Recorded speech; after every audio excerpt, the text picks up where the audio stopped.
at a Toastmaster contest. Because first we had table topics, which really highlights the best of the West Division. It highlights their extemporaneous speaking skills and also their critical thinking skills. Now, we're going to hear from the international speech contestants. They've worked really hard in making sure that they've got a well-prepared and well-practiced speech for us tonight. And of course, the winner from the Table Topics Contest as well as the International Speech Contest will be going on to District 30's contest. Table Topics Contest, which is on Friday night, and on Saturday afternoon, the International Speech Contest. If you used your cell phone during the break or any other electronic device, please turn that off for now. Put it on stun. For those of us who are Trekkies. Once the contest begins, the Sergeant-at-Arms will secure the doors. So please do not exit while a speech is being given. Again, if you need to take a break, please do that during the 1 minute of silence. It's going to be in between the contestants.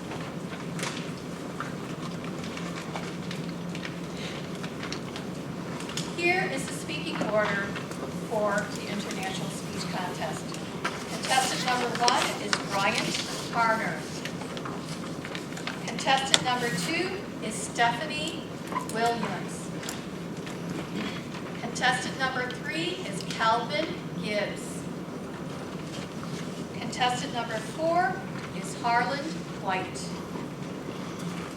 Contestant number 5 is Charles Bernstein. We will now proceed with the International Speech Contest. Timekeepers, when I advise you, please let me know when the 1 minute is up between the contestants. After all contestants have spoken. Can you spell the first and last name of the first contestant? Okay, Bryant Harner, B-R-Y-A-N-T. Harner, H-A-R-N-E-R. You're welcome. After all contestants have spoken, the judges will have all the time they need to mark their ballots.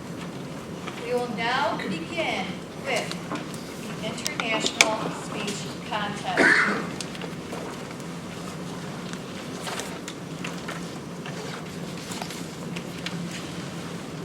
Bryant Harner. Tails, it is. Tails, it is. Bryant Harner.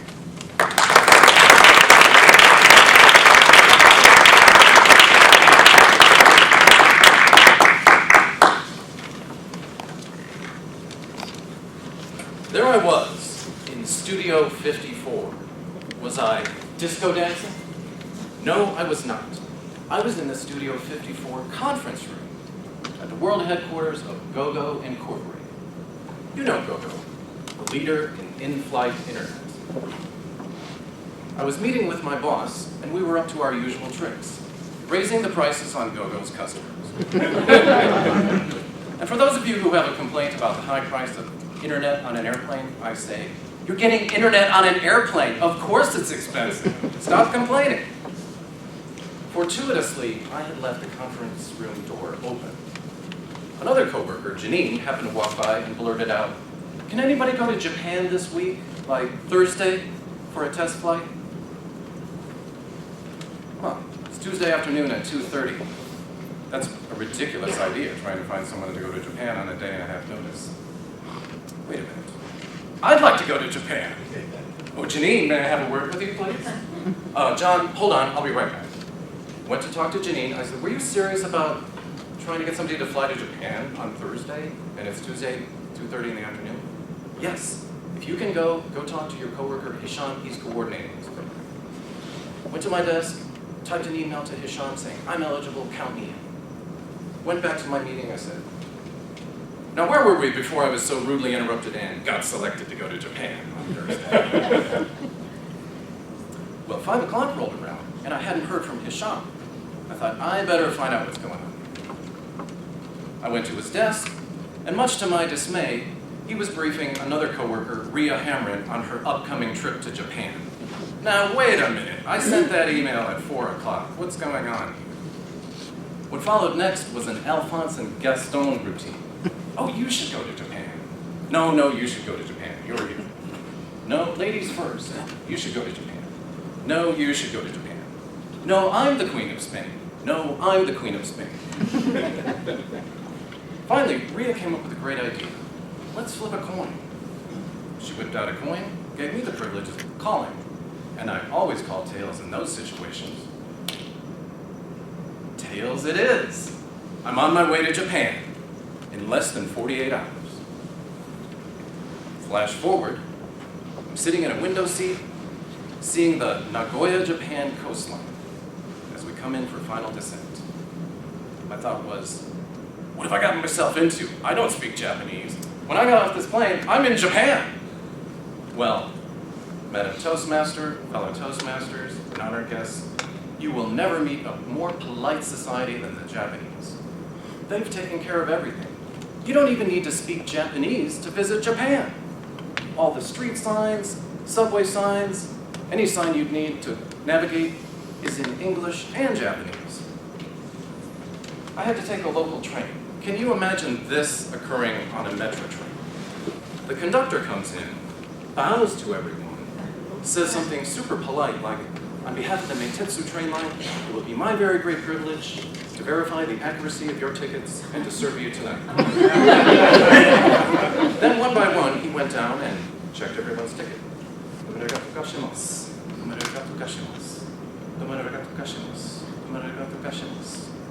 He got to me, gave me a funny look. Apparently I didn't have the right ticket. He said something to me in Japanese. I responded in English, I don't speak Japanese. He then whipped out a laminated card entirely in English, explaining the whole supplemental fare policy for first-class cars, and that I would need to pay another 350 yen. Great. Here's your 350 yen. Thank you for your ticket. And went on his way. When he checked everyone's ticket, he bowed and went to the next car. But you know what? Every transaction in Japan is its own little ceremony. Even something as simple as buying a bottle of Orangina at the kiosk in the Nagoya train station involves at least 4 bows, one for me, and various polite little flourishes and interchanges. Why can't we be more like that? You know, they say the customer is king in the United States. In Japan, the customer is God. Why aren't there more people like Rhea who would give up a trip to Japan based on the outcome of a flip of a coin? I bet there's no road rage in Japan. Courtesy is contagious. Let's start spreading it. And always call tails. Madam Toastmaster.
Time. Thank you, Adam's time. Speech contestant number 2, Stephanie Williams. The Fear Bucket. The Fear Bucket, Stephanie Williams.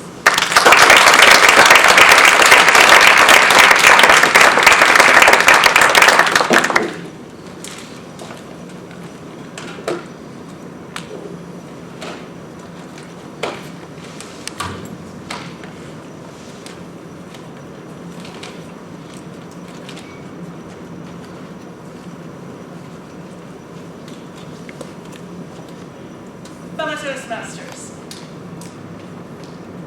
every morning I ask my 2.5-year-old son what he would like for breakfast. And almost every morning he replies, "Mommy, chocolate, please." Chocolate. So I grab a nice big bar of Dove milk chocolate. And I give it to him.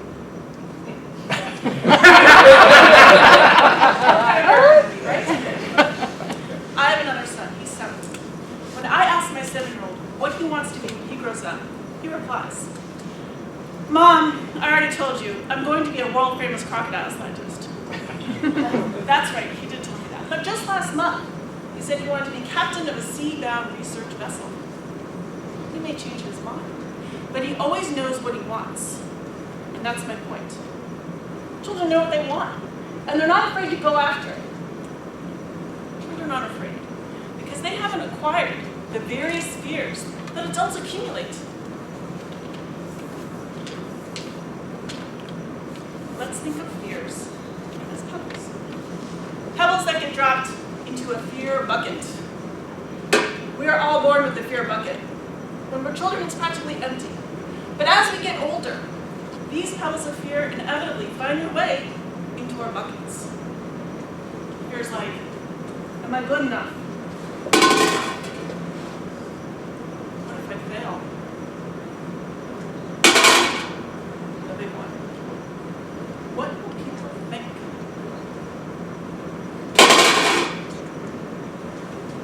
My 7-year-old son, he loves to get dressed up. Just the other day, he was all set to go to school wearing his Peter Pan pants from 2 Halloweens ago.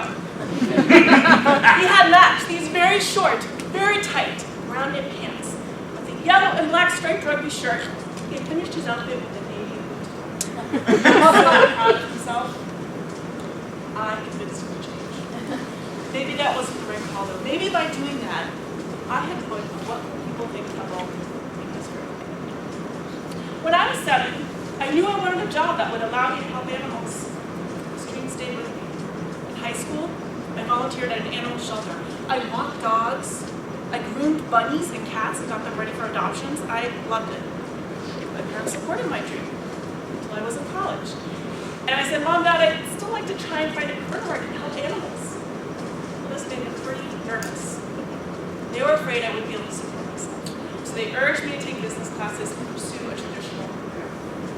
Now, being a veterinarian would have been a perfect match for me, except when I watched spay-neuter surgeries on cats and dogs, I blacked out. I just couldn't stand the sight of a furry animal being cut up and all that blood. It wasn't for me. So I did take business classes, and I got a job in human resources. With that action, I had transferred a pebble of fear from my parents' bucket into my own.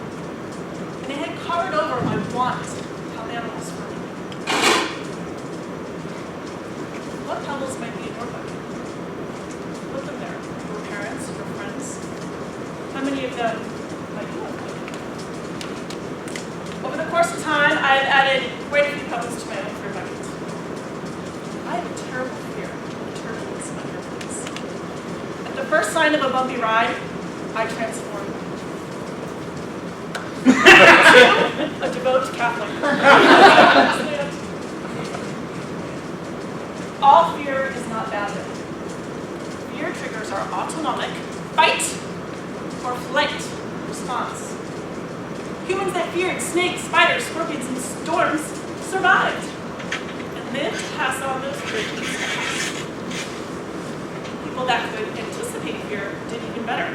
For example, cavemen that anticipated that a saber-toothed tiger may chase and eat them. Well, those guys made pretty good swimmers. Unless we're all born with this evolutionary fear bucket. The trick is not to let it get so heavy, so that it weighs you down and prevents you from moving toward your dreams and fulfilling your unique wants. My bucket got lighter when I lost that same job in human resources. What just happened? What was it? I didn't die.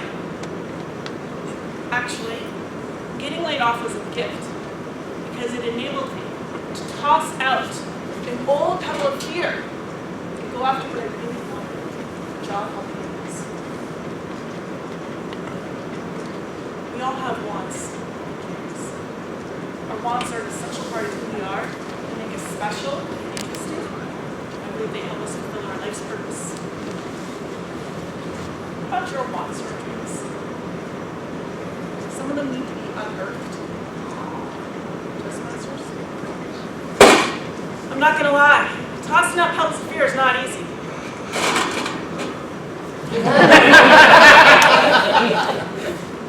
But you won't die. That is, unless it really is a saber-tooth tiger that's chasing you.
Time.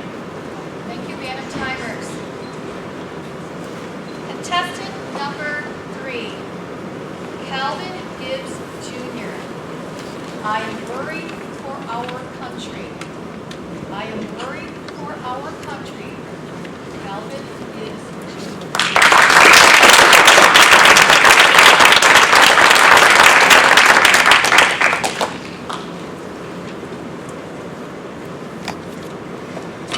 Sign in this door said 70% off. I've always enjoyed speaking to the young lady that works there, so I figured, why not? Well, the young lady that I know was no longer there. Her replacement was an older woman, slight accent, just as nice. And as I modeled the now affordable belt, she came over and she said, I'm worried for our country. Madam Toastmaster, fellow Toastmasters, and honored guests. She's not alone, because I too am worried for our country. Her story was that she had come to this country 20 years before, worked in the same store for 20 years, until December 24th, she was told the store was closing, and she no longer had a job. Can anybody say Merry Christmas? Her husband is an architect, and he works for a firm that no longer has any work, so he's going to be losing his job too. But she insisted it wasn't about them. It's the country she was worried about. A friend of mine, a longtime journalist, recently lost her job as she was in the Arctic reporting. Now the last line of her message would have been funny if it hadn't been so serious. It said, is anyone looking for a trilingual reporter with over 40 years experience in reporting everything from global politics to international warming? International warming of global politics. I doubt it. You see, most of the reporters I see nowadays are about 40 years younger. And I can only guess how much more lower paid. But that's the way it is across the board. Younger people replacing older ones. Now, don't get me wrong, because I want young people to get every opportunity. But it should not come at the expense of their parents who still have families to support. Everywhere you look, there's less people buying, building, and ordering.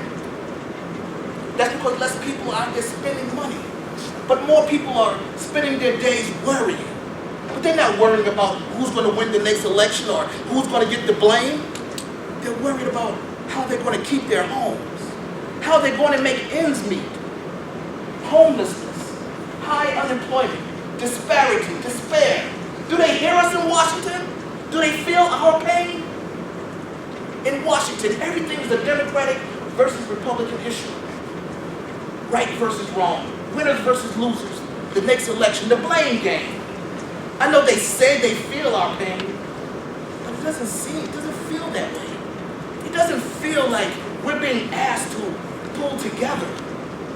It feels like we're being pulled apart. It doesn't feel like our elected officials are working together. It feels like they're just scoring points at each other's expense, and ultimately at our expense. We're still a AAA rated nation. That's what the president says. And honestly, I don't see how that can be, because by definition, to have that kind of rating, a country must demonstrate an extreme degree of creditworthiness and be able to easily handle its financial commitments. Isn't this the country that just a few months ago had a shutdown because of financial reasons, and our elected officials could not work together? I don't know what to do. I don't know the easy answer any more than that lady that was ringing up my bell does. I do know this. We are among the luckiest people on the face of this planet. There's many people right here doing very well, but there's even more who aren't. And at the end of the day, it doesn't matter how well you're doing if those around you are hurting. I try to be generous. I encourage people not to give up, to have faith, to have hope. I go through my Rolodex, I look for contacts, for family, for friends, and for myself. I've been unemployed for 3 years. That's 3 years without a full-time check coming in. The thing about government is, there's some things that an individual cannot do. There's some things that we must do together, and there are some problems so big, they cannot be solved one grain of sand at a time. We are a good and decent people, we are. But we can't do it by ourselves. I'm worried for our country. In 1963, Reverend Dr. Martin Luther King said, "In a sense, we have come to this nation's capital to cash a check." When the architects of this great republic wrote the magnificent words of the Constitution and the Declaration of Independence, they were signing a promissory note to which every American was to fall heir. This note guaranteed that all men would be guaranteed the unalienable rights of life, liberty, and the pursuit of happiness. It is obvious today that America has defaulted on this promissory note. Instead of honoring this sacred obligation, America has given us a bad check, and it has come back marked insufficient funds. Dr. King went on to say, "As a nation, we can spend billions of dollars to put a man on the moon and to fight a war in Vietnam, but we cannot put a man on his own 2 feet right here in America." That was over 50 years ago. Do you see any similarities? I'm worried for our country. The thing about politicians sometimes is that to get them to move, you got to treat them like a bowl of jello. You got to shake them. Agitate, agitate, agitate. And if you too are worried for our country, then I suggest that you call, email, write, fax, or visit your local officials. Your elected officials on the local, state, and federal level, and let them know that you too are worried for our country. I am Toastmasters.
Harland White.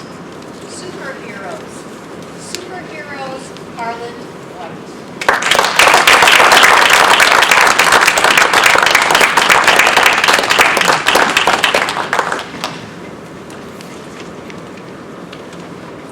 Okay, so there's a lot more people here than I expected.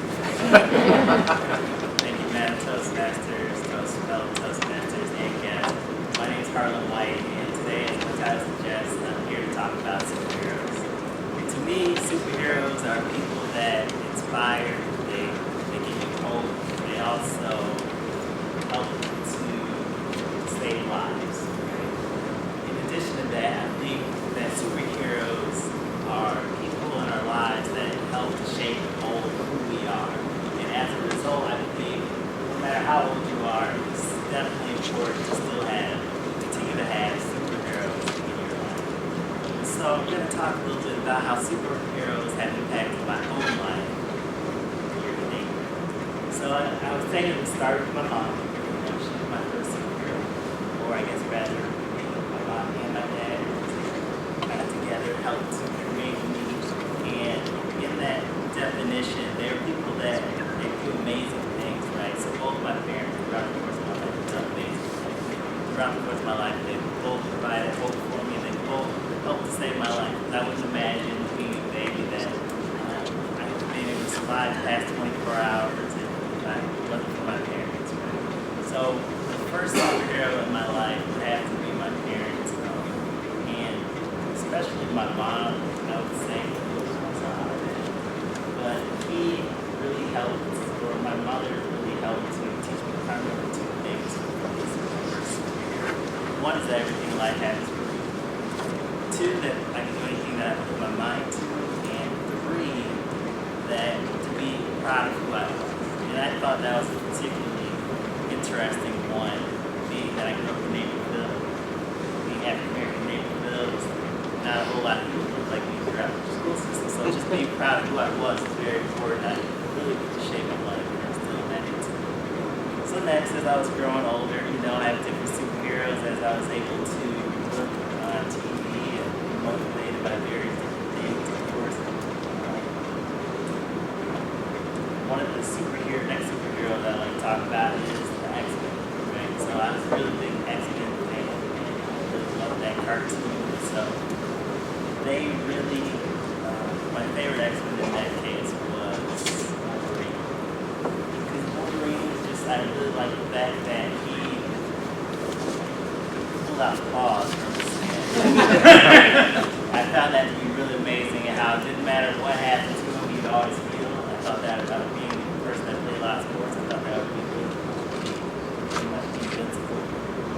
And also the thing that the X-Men kind of taught me was it's always the constant battle between good and evil, so it's really more good many more times than evil. So that's what I learned from that incident. Next, as I grow older, I'm a big sports fan. My next superhero is Tiger Woods. I'm a huge golf fan, right? So Tiger Woods is someone that I really did look up to, continue to look up to. Definitely did some amazing things and continue to do amazing things in the sport of golf.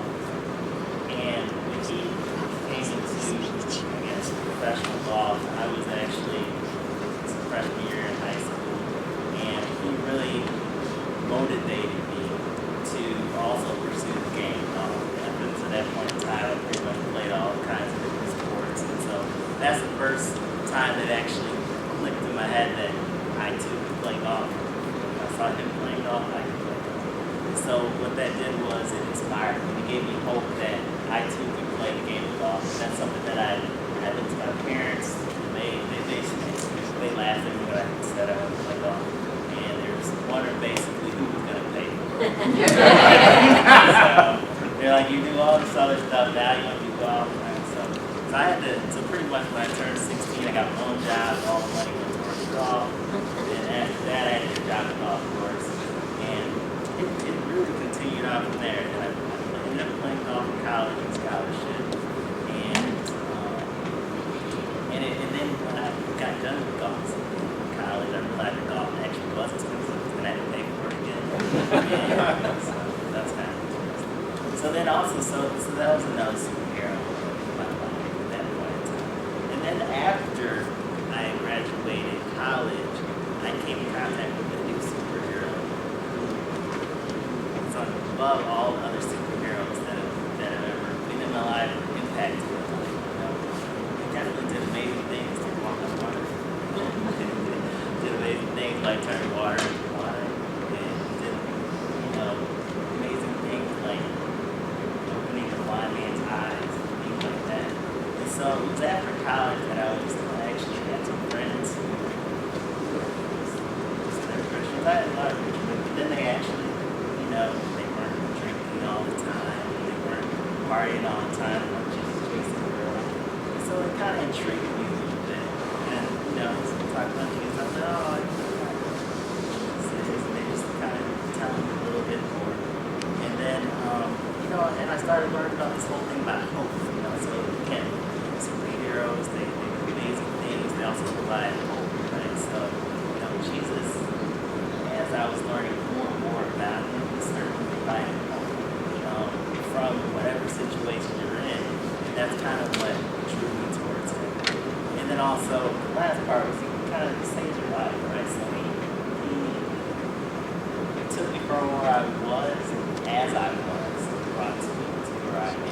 So he kind of accepts you for who you are. And so definitely, out of all the other heroes in my life, I'd have to say Jesus is the number one hero. Taking me the number one hero in my life. So in conclusion, I would just like to say, encourage everyone to have heroes in their lives. Heroes definitely inspire you. They definitely provide hope. They definitely impact and help save your life, mold your life to the point where you are today. So as you continue.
Time. Thank you, Madam Tigers. Contestant number 5, Charles Bernstein. One shade of gray. One shade of gray, Charles Bernstein.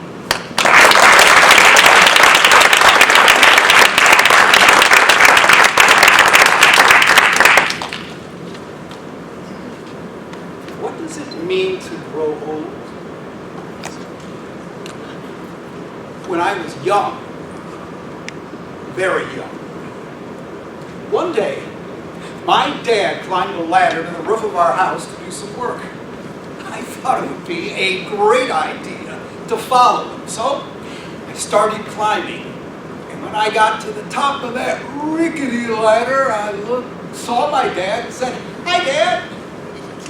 He turned, looked at me, and all he said was, "Don't move."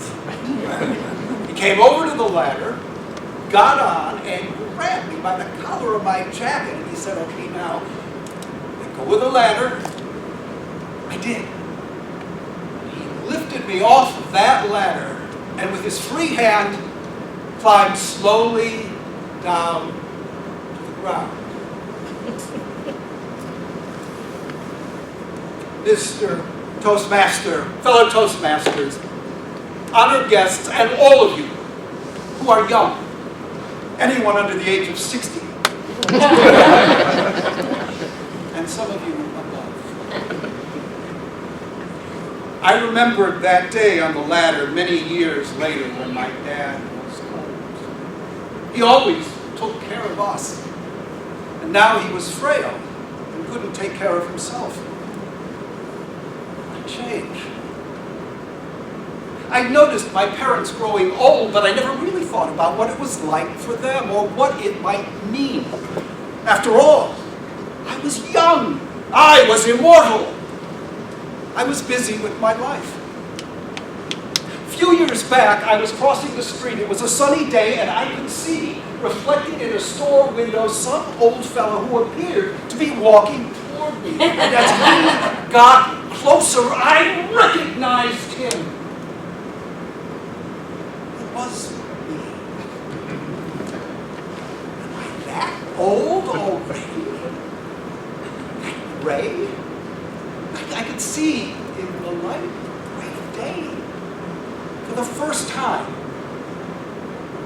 I was. I looked at the back of my hands. Age spots. What does it mean to grow old? I Googled that question, and in less than a third of a second, I had over 120 million answers. There has got to be an answer in there for me.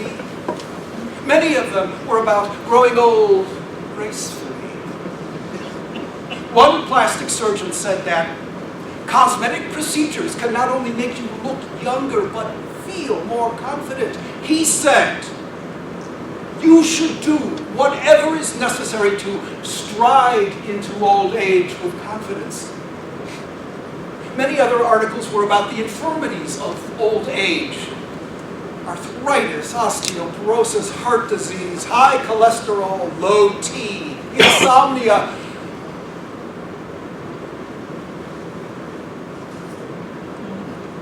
Memory loss. And hundreds of other types of side effects. Some of those side effects from the medication sounded worse than the disease. Old age, I have heard it said, is not for the faint of heart. So, what is it? I needed an answer. I needed something more than the information about procedures to make me look younger or the infirmities that are out there.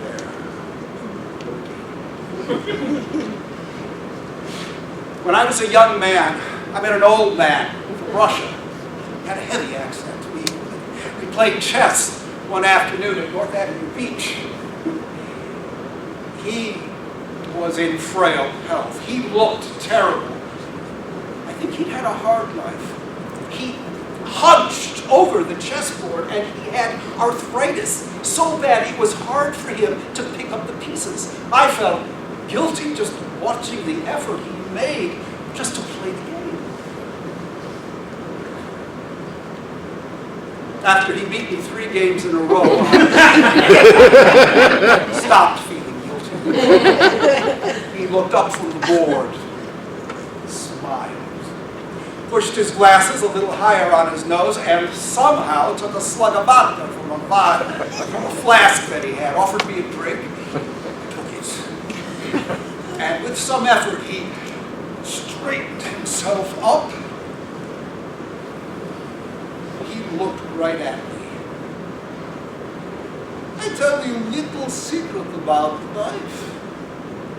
The older you get, the more you have to say bye-bye, the more you come to appreciate life and find beautiful things in life. I never forgot what he said, but I had no idea what he was talking about. I might be young, but I know all about life. I mean, this guy has got one foot in the grave, and he's telling me he thinks life is beautiful.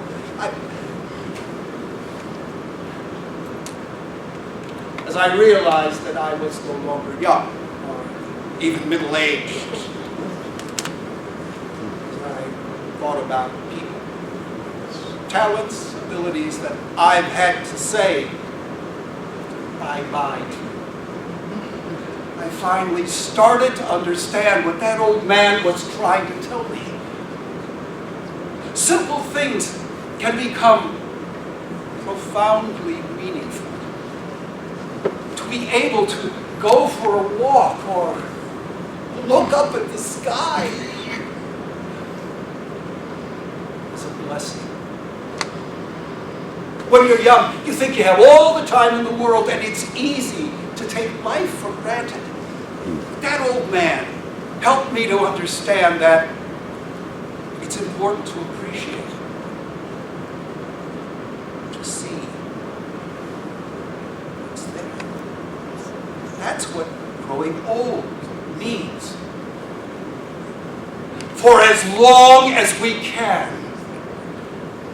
If you can get a sense of that when you're young, you're ahead of the game.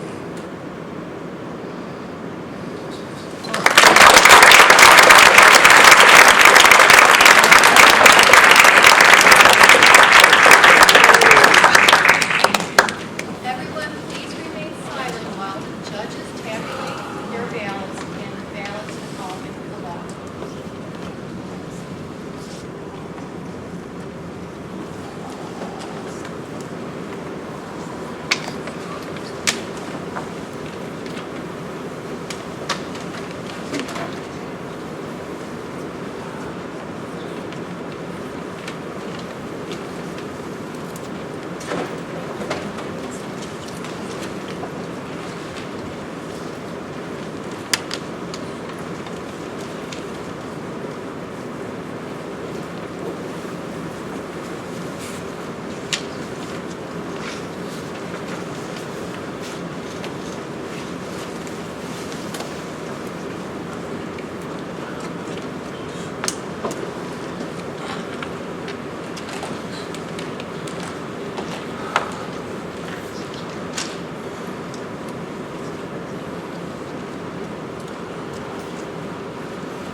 And Toastmaster, we have all the ballots.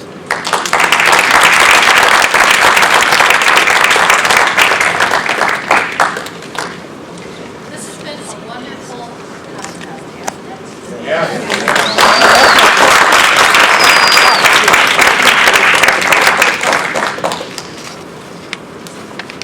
Now comes my second favorite part of the contest. It is actually getting to know the contestants. So all the table topics and contestants are here.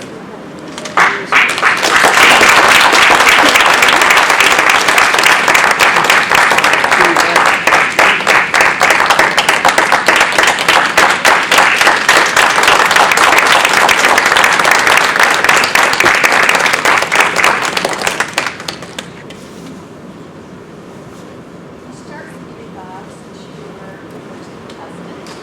Can you tell us about your educational level, how many years you've been in Toastmasters, and what club you represent? I'm a distinguished Toastmaster at EM. This is my 34th year in Toastmasters. I belong, I'm a life. And I'm a member of 3 Toastmaster clubs, and I'm representing the twice as nice Toastmaster. Third. Reggie, could you also tell us what club you are representing? how long you've been in Toastmasters, and who you represent. Member of the recent Toastmasters, the Saturday morning workout, representing Saturday morning.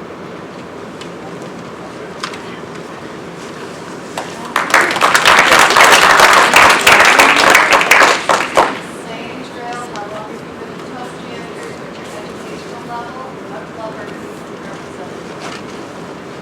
I'm with 1743 Town Criers. And I have a whopping 6 months under my belt. And I have no other things. I'm not a governor, I'm not a, I was waiting to hear, Obama's name after all those governors. Didn't hear that either. So I'm just like a newbie.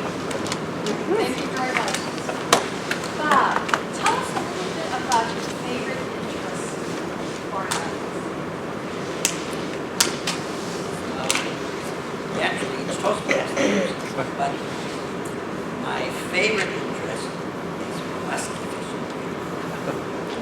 Every year I make a trip either to Wisconsin, Minnesota, or Canada and look for that 50-inch plus muskie. The largest muskie is 67 pounds, 13 ounces. If you caught a world record muskie, instant millionaire. Now, I'm not looking for that because I have a government job. Short stint. But I need that. But it's the thrill of catching a fish. Okay, what is the largest muskie you've ever caught? 47 3/4 inches, 27 and a half pounds.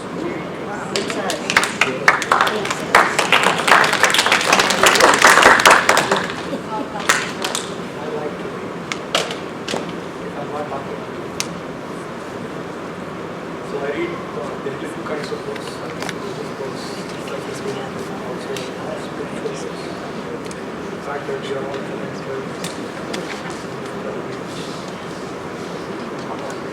What's the favorite book? Very nice to know.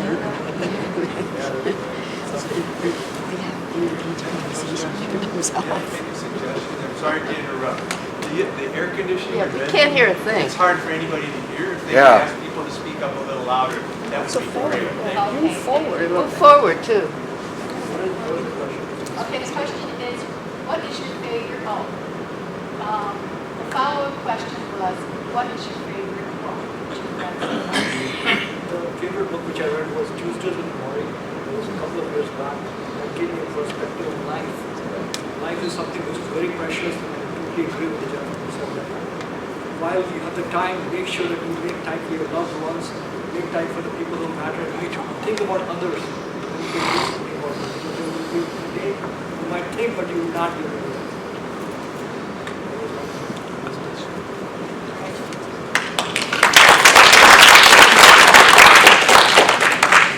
Susan, what's your favorite hobby or interest? I have a lot of hobbies, a lot of things I like to do, but I think I'm now going to become a muskie fisher. I think what I like to do most is like watch sports. Kind of a little role reversal in our house. My husband sits quietly on the side of the sofa, and I'm the one screaming. And this past sports season, the Olympic, Winter Olympics, now that was fun. That's the craziest thing I ever saw. I thought I'd see some like normal sports, when I'm sitting there cheering for a guy to stomp the landing, I knew that something happened to me. Stop that landing! So I just got a big sports fan. Okay, so what is your favorite sport to watch? My favorite sport to watch is soccer. Why is that? A million years ago, when dinosaurs roamed the earth, I played soccer in college.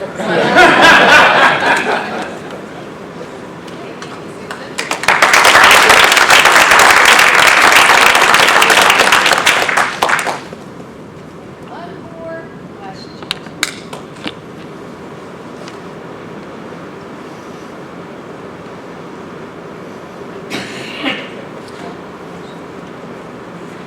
I'm sorry, but I can't keep it.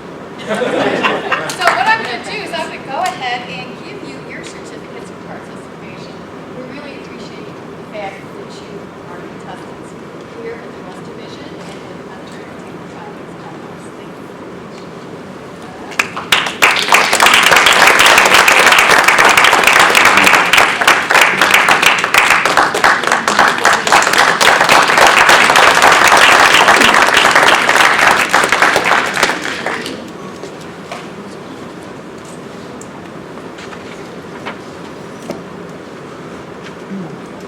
Okay, now I would like all the contestants from the International Speech Contest to please join me up here.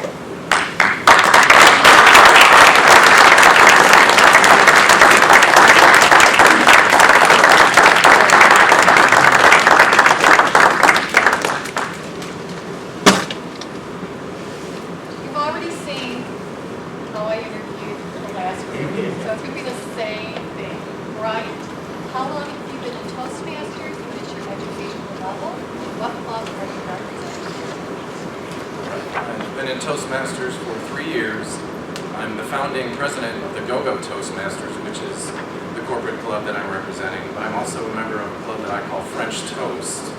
Its real name is Francophone Bilingual Toastmasters, and it is a bilingual club in which speeches can be given in French and English. And I'm a CC as of last June 30th. I'm going to go ahead and talk to contestant number 2. Next is Ms. Stephanie.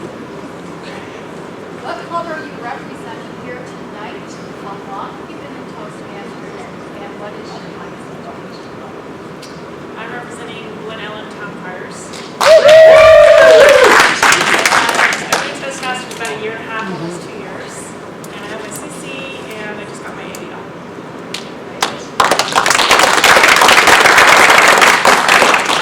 Hey, Calvin, same question for you. What club are you representing here tonight? How long have you been a Toastmaster? And also, what's your highest educational level? I have been with Toastmasters Beyond the Seas in Aurora. I'm actually two days from my first year meeting as a member. So April 6th last year was my first meeting. And I am a CC, and I'm one project away from completing my CL and 2 speeches away from getting my AC.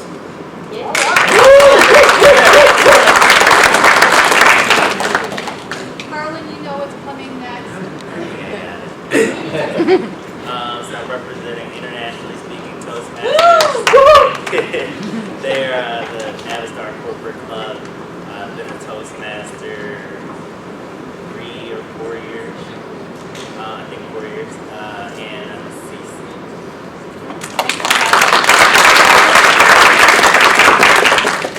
Charles, could you answer those questions as well? Yes. I'm representing Neighborville Club 1152382. I've been in Toastmasters now for 2 years, and I am a CC.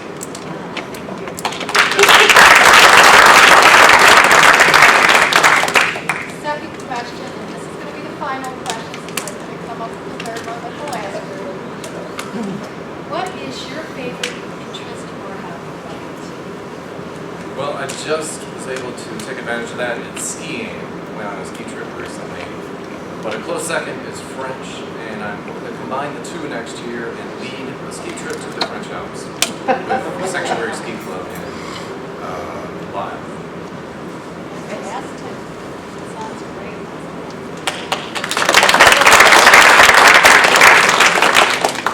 Stephanie, can you tell us a little bit about your favorite interest or Sure. hobby?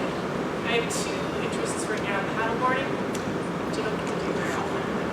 This summer, I'm just doing it again in Michigan, and tennis, which I just started learning about 6 months ago. Taking tennis lessons and I learned at the University of Wisconsin. Sounds very interesting and athletic. Calvin, what's your favorite interest or hobby? Well, I have been an actor, director, producer in theater since 1990. 1998, and I am currently the host of an internet radio show on intellectualradio.com on Sunday. So my interest is anything that's dealing with theater and games.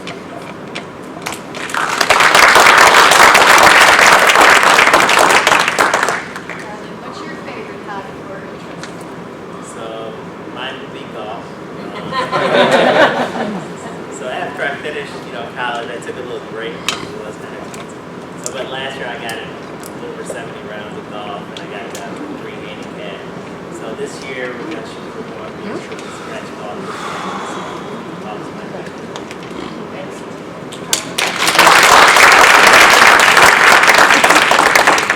Charles, last but not least, what is your favorite sport or hobby? I like to walk.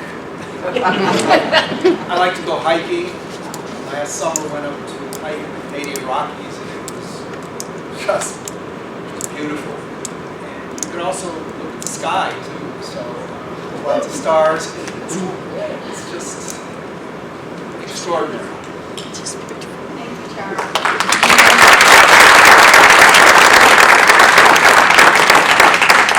Thank you all for participating in tonight's International Institute Conference. Bryant, Stephanie, Calvin,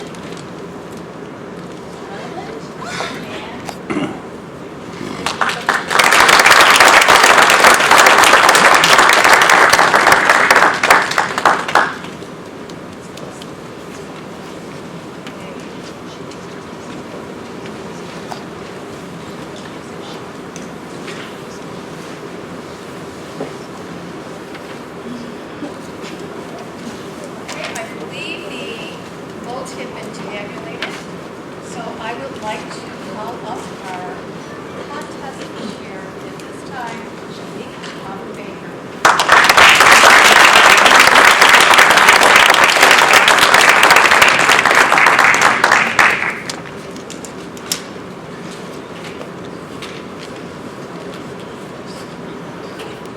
Wow, what a contest.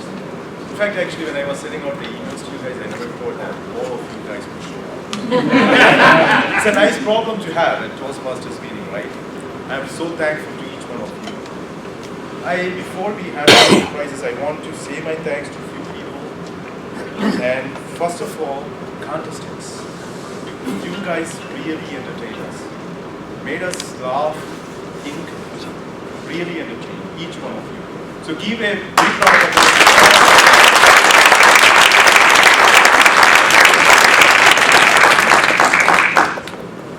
Then dignitaries, they came all over from different parts of Chicago to help us out in this contest. The district officers, division governors, area governors, a big round of applause. Thank you.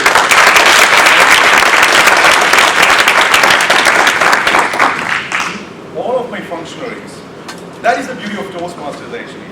I got several emails in the last 2 weeks asking, how can I help?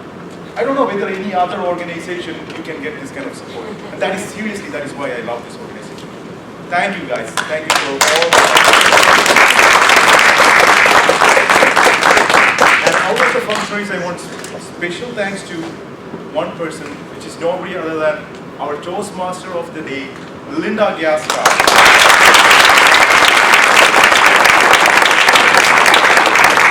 Before we go to the announcements of the winners, one thanks to this organization, this building, Naval Municipal Center. They are always so generous to us. They give this room for free, and it comes with a cost definitely, which is actually we have to make sure that we give it in the same way they gave it to us. So all the Toastmasters, we have a responsibility on that. You know what to do after that.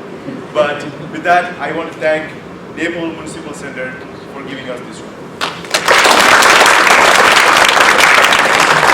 Now, let me welcome District Lieutenant Governor of Education and Training, Dana Weston, as well as West Division from the District Commander.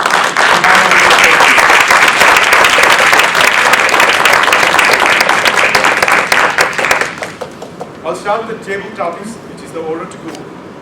And second place goes to Rajiv Priyadarshi.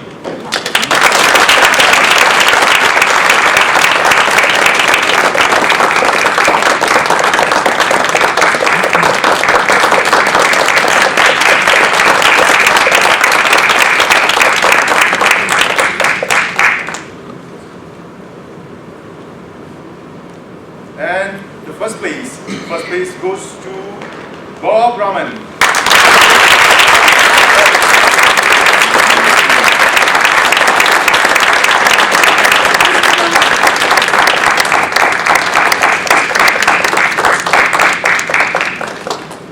Now, he's taking a picture. Stand there. Thank you.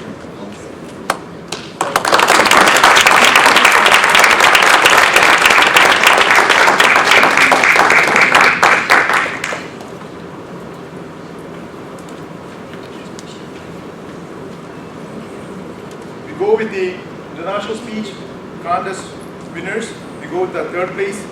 Third place goes to Calvin Gibbs.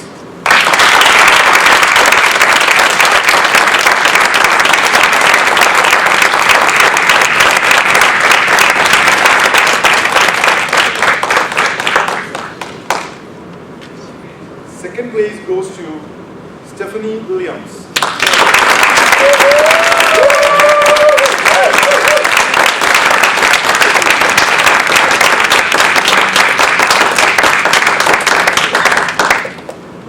This guy could go to where?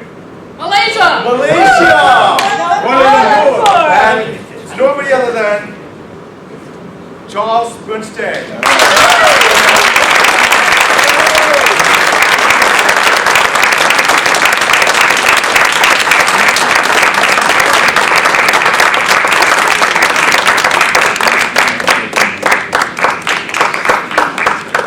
More picture, please. Thank you.